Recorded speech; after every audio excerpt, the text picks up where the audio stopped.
এবার চোখ রাখবো বারাসাতের দিকে। বন্যার প্রভাব বারাসাতে। বারাসাত চাপাডালি মোড় অবরোধ করে বিক্ষোভ দেখায় বাম সমর্থিত কর্মী সমর্থকেরা। ফরওয়ার্ড ব্লক নেতা সঞ্জীব চট্টোপাধ্যায়ের নেতৃত্বে বারাসাত আইকর মোড়ে রাস্তা অবরোধ করেন নেতা কর্মীরা। খবর পেয়ে ঘটনাস্থলে পৌঁছয় বারাসাত থানার পুলিশ। বেশ কিছুক্ষণ অবরোধ থাকার পরে বারাসাত থানার পুলিশ অবরোধ তুলে নেয়। প্রায় আধ ঘন্টা অবরুদ্ধ হয়ে থাকে জাতীয় সড়ক। বিস্তারিত আপডেট নেব, আমাদের প্রতিনিধি দীপ সেন রয়েছে সরাসরি। দীপ, এখন কি পরিস্থিতি জানাও দর্শকদের। দেখো, সকাল থেকে কিন্তু বাম সমর্থকেরা বন্ধের প্রতি কিন্তু তারা কিন্তু পথে নামে এবং পথে নামার পর তারা কিন্তু প্রথমে চাপাডালি মোড় অবরোধ করে। দীর্ঘক্ষণ চাপাডালি মোড় অবরুদ্ধ হয়ে থাকে, তার ফলে কিন্তু যানজট তৈরি হয় গোটা জাতীয় সড়ক জুড়ে। পরবর্তী সময় কিন্তু সেই মিছিল যায় হেলাবরতলা মোড়ে। যেমন চাপাডালি মোড় পাশাপাশি হেলাবরতলা মোড়ও কিন্তু দীর্ঘ সময় অবরুদ্ধ থাকে। ঘটনাস্থলে যায় বারাসাত থানার আইসি। অনেকক্ষণের কথাবার্তার পরে তারপরে কিন্তু তারা ধর্মঘটের জন্য যে রাস্তা অবরোধ করেছিল সেটা তারা প্রত্যাহার করে। এই মুহূর্তে কিন্তু বারাসাতের একাধিক সরকারি যে অফিসগুলো রয়েছে সেগুলোর সামনে কিন্তু বাম সমর্থকেরা একেবারে ধর্ণা দিয়ে বসে রয়েছেন। তারা অফিস খুলতে দেবেন না, এমনটা কিন্তু তারা জানাচ্ছে। যেমন বারাসাতের এলআইসি অফিসের সামনে কিন্তু একেবারে কার্যত কয়েকশো বাম সমর্থক তারা বসে রয়েছেন। তারা কিন্তু ধর্মঘট তুলতে দেবেন না এবং কোনো কর্মীকে কাজ করতে দেবেন না। এর পাশাপাশি বিভিন্ন বেসরকারি ব্যাংকেও কিন্তু ধর্মঘটের প্রভাব দেখা গেছে, কিন্তু এই ধর্মঘটের প্রভাব যান চলাচলের প্রতি এখনো পর্যন্ত সেই অর্থে পড়েনি। যেই যান চলাচল ব্যাহত হয়েছিল অবরোধের কারণে, কিন্তু পরবর্তী সময় যখন অবরোধ উঠে যায় তারপরে কিন্তু যান চলাচল স্বাভাবিক হয়েছে। এখন এই বল ঘিরে কিন্তু কার্যত প্রথম থেকে সকাল থেকে প্রায় অবরুদ্ধ হয়ে পড়ে গোটা জাতীয় সড়ক। বারাসাত সংলগ্ন যে রাস্তা রয়েছে সেই রাস্তা।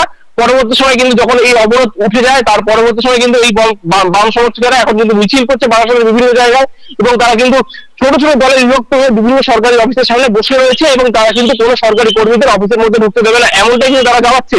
অভিজিৎ, দীপ, স্থানীয়দের কি প্রতিক্রিয়া কিছু জানতে পারছো?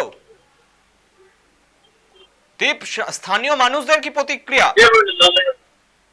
দেখো, সকাল থেকে যেহেতু জাতীয় সড়ক অবরুদ্ধ কর্মব্যস্ত সরকারি প্রথম দিন, নবান্নের যে হুঁশিয়ারি রয়েছে বিভিন্ন সরকারি দপ্তরে কিন্তু অবশ্যই সরকারি কর্মীদের যেতে হবে, না গেলে কিন্তু তাদের মাইনে কাটা যাবে এবং কর্মজীবন থেকে একদিনের তাদের কর্মজীবন ব্যাহত হবে।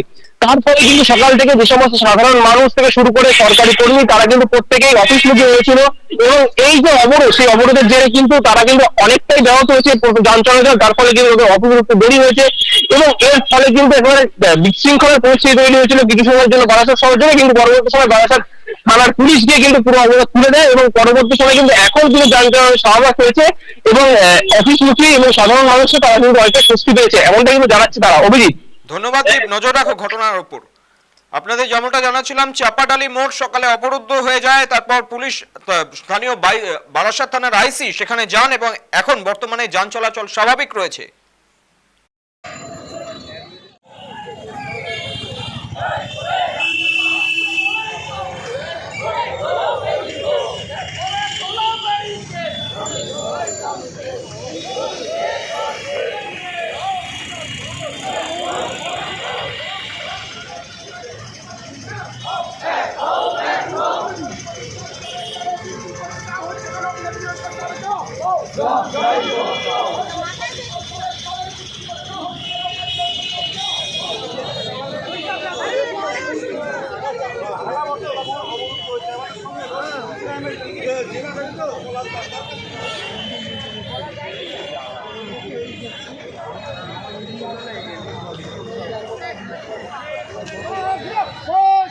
Oh,